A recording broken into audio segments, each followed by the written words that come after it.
शन्तनुदिनमिदम् अयि प्रियसखे शन्तनोतु ते सर्वदा मुदम् शन्तनोतु ते सर्वदा मुदम् प्रार्थयामहे भवशतायुषी प्रार्थयामहे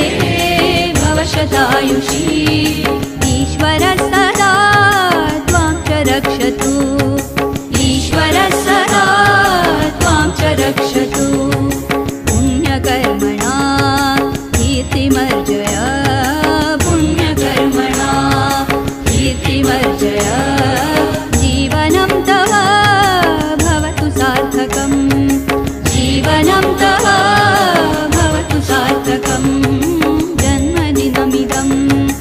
अयि प्रियसखे जन्मदिनमिदम् अयि प्रियसखे शन्तनोतु ते सर्वदा मुदम्